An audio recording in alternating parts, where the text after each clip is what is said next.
Muchas gracias. La verdad es que estamos muy contentos el día de hoy.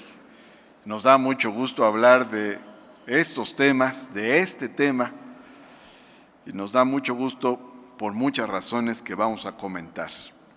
Quiero agradecer muy especialmente la presencia de la arquitecta Ariadna Montiel, secretaria de Bienestar del Gobierno de México, que encabeza el presidente Andrés Manuel López Obrador.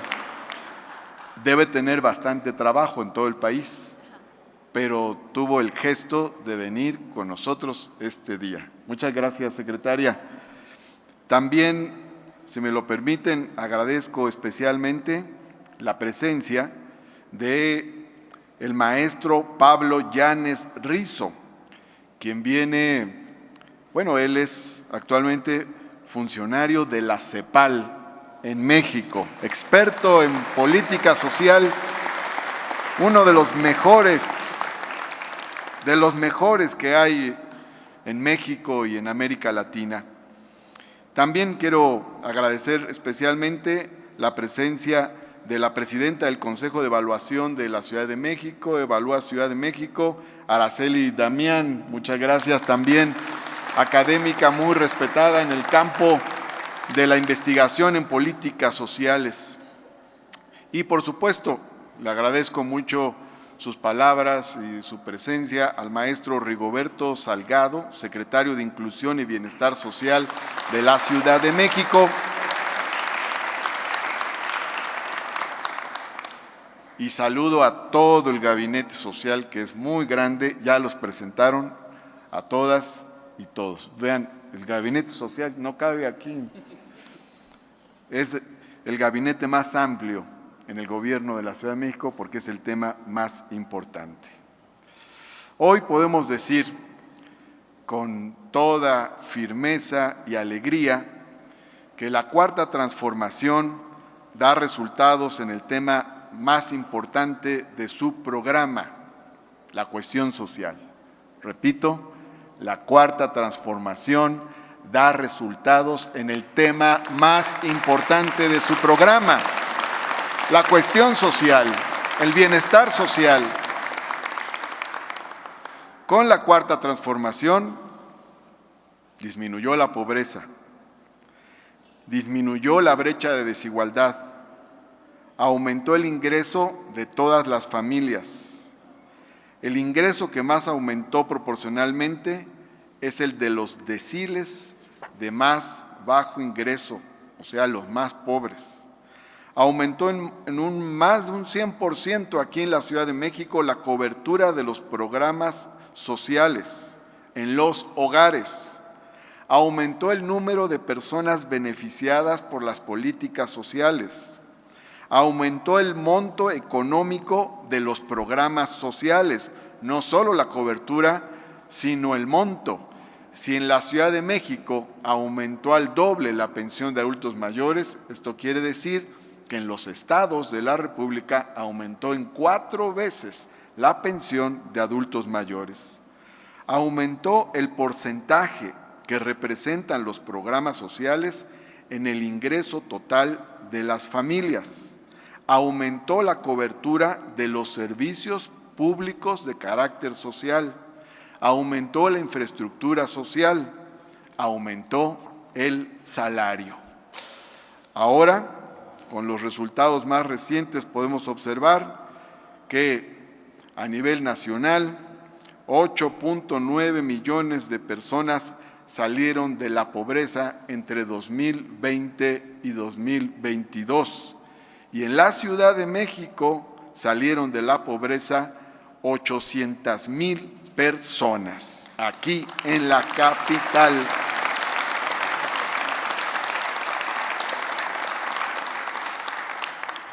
Y todo esto,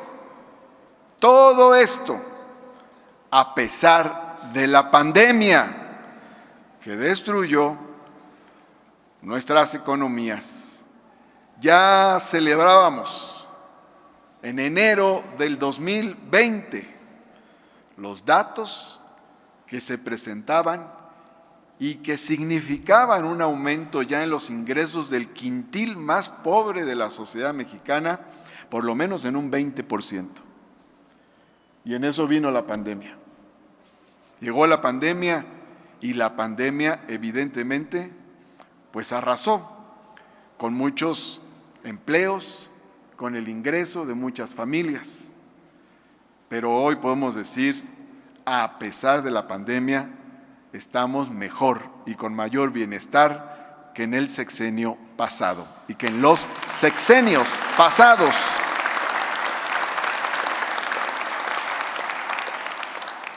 Nada más para hablar de programas de transferencia, porque no todas las políticas sociales son programas de transferencia, hay diversas políticas sociales.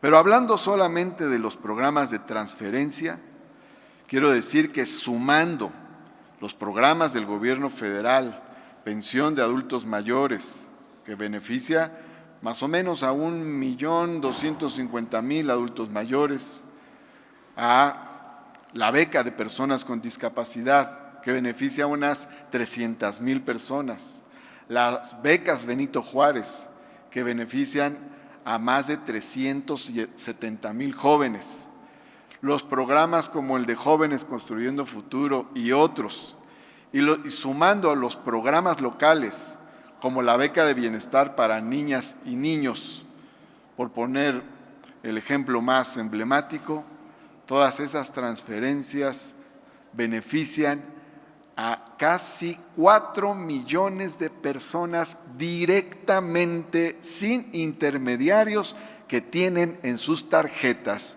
un depósito que realiza el gobierno federal o local. 4 millones, casi 4 millones de personas aquí en la Ciudad de México.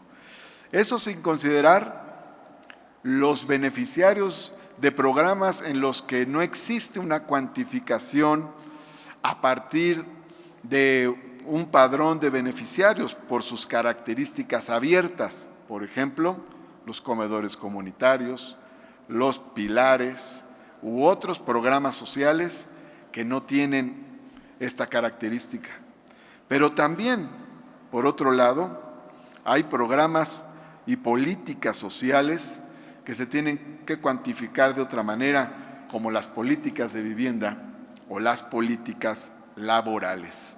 Con ello podemos imaginar que es la gran mayoría de los habitantes de la Ciudad de México quienes se han visto beneficiados por las políticas sociales federales y las políticas sociales del gobierno de la ciudad. Esto, como se dice ahora, no lo digo yo. Esto lo dice el INEGI, esto lo dice la CEPAL, esto lo dice el Coneval, esto lo dice Evalúa Ciudad de México, con metodologías diferentes, porque los indicadores de los que parten los mecanismos de evaluación local y federal son distintos, porque el INEGI lo que nos ha presentado son encuestas, y porque la CEPAL tiene una visión latinoamericana en sus instrumentos de medición. Con estas metodologías que son todas diferentes, de todas maneras llegamos a la misma conclusión. Con la estrategia de la Cuarta Transformación hay más bienestar social en la Ciudad de México y en el país.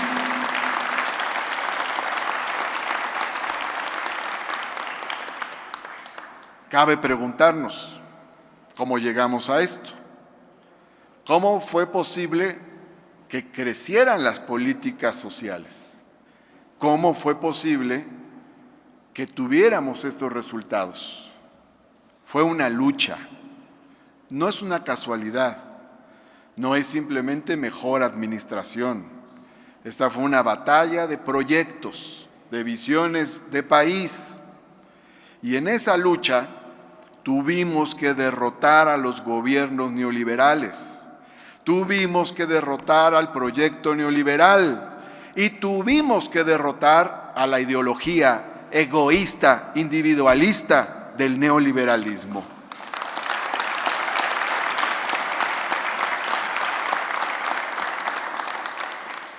¿Qué decían del otro lado? Del lado de los conservadores. Decían que esto era populismo. Cuando empezó la pensión de adultos mayores en la Ciudad de México, el entonces presidente Vicente Fox declaró que era imposible financiar la pensión, que no había finanzas públicas que pudieran aguantar eso. ¿Qué hicieron en la Asamblea Legislativa el PRI y el PAN juntos? Porque fueron mayoría en el primer trienio del gobierno del licenciado López Obrador en la Ciudad de México, entre 2000 y 2003. Votaron para que la pensión se focalizara y pasara de una cobertura universal a una cobertura como de un 25 o 30%. El gobierno de la ciudad tuvo que ir a la Suprema Corte a reivindicar su atribución para dirigir las políticas sociales. Hace no muchos días escuchamos una declaración del propio expresidente Fox, donde festinaba su horizonte de desaparición de los programas sociales. Y ahora que se aprobó la beca de bienestar para niñas y niños, mi beca para empezar en la Constitución, hubo una diputada del bloque conservador que dijo que eso era tirar el dinero. También recordamos cómo se intentó cobrar cuotas en la educación pública y cómo se cobraron cuotas en los sistemas de salud cuando se hizo el Seguro Popular y tuvieron que pagar una parte los usuarios que tendrían que acudir, como es ahora, de manera gratuita a esos servicios. Fue una lucha contra esa concepción y es una lucha que continúa. De este lado, reivindicamos esta política, estos proyectos que nos permiten tener estos resultados. Del otro lado, lo que buscan es más desigualdad y provocan más pobreza y más miseria cuando gobiernan. Con estos resultados, francamente, ya no tiene nada que decir la oposición. ¿Qué nos va a decir? ¿Que regresemos a mayor desigualdad? ¿Que regresemos a las épocas de mayor pobreza? ¿Que regresemos a las épocas en las que se hizo culto a la extrema riqueza? ¿O que regresemos a las épocas en las que se expandió la extrema pobreza? La oposición se ha quedado sin discurso, sin palabras y sin justificaciones. El proyecto de mejoría de esta nación está aquí, en la Cuarta Transformación.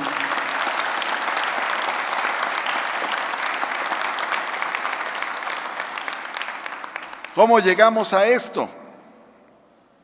Me pregunto. Hay que señalar que por ahí del año 2000, un poquito antes, hacia finales de 1999, en el debate político era fuerte el tema de la seguridad pública. Claro que es un gran tema y muy importante. Pero en medio de ese debate apareció una voz que dijo: no podemos hablar del tema de la seguridad si no hablamos del tema social. Si no se resuelve el problema social, no se resolverá el problema de la seguridad. Si solo se atacan los efectos, no avanzaremos. Si no se atacan las causas económicas y sociales, no tendremos resultados en la seguridad. Y entonces, en noviembre de 1999, apareció la verdad, esta es la verdad, el licenciado Andrés Manuel López Obrador, con un manifiesto que se titulaba: por el bien de todos, primero los pobres. Y así cambió el debate en la ciudad, cambió el discurso político y se introdujo en el debate nacional algo que se había olvidado, el tema social.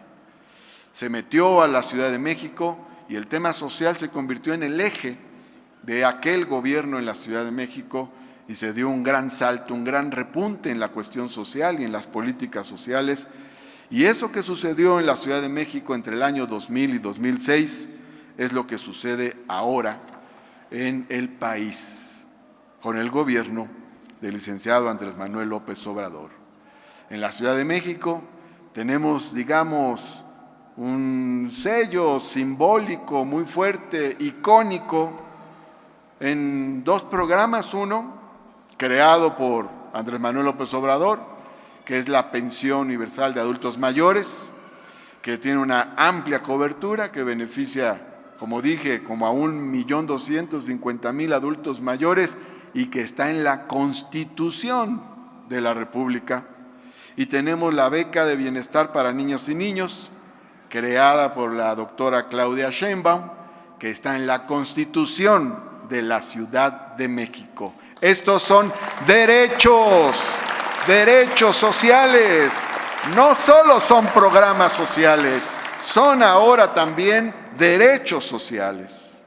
Un dato importante que no debe olvidarse es que de lo aquí visto y expuesto por las compañeras y compañeros, se deduce también que todos los sectores de la sociedad se han visto beneficiados, que los ingresos han crecido en todos los deciles y en todas las familias. Pero también, un dato muy importante, es que los más beneficiados son aquellos que están en los deciles de más bajos ingresos. O sea, se benefició a todos, pero principalmente se benefició a los más pobres. Y se cumplió con el principio, aquel que comenté, que se postuló desde 1999. Por eso, cuando estamos aquí, reafirmamos nuestra convicción y reafirmamos nuestra línea de gobierno, acento social en toda acción de gobierno. Si lo hacemos, quiere decir que estamos haciendo un buen gobierno. Muchas gracias a todas y todos. Gobierno de la Ciudad de México.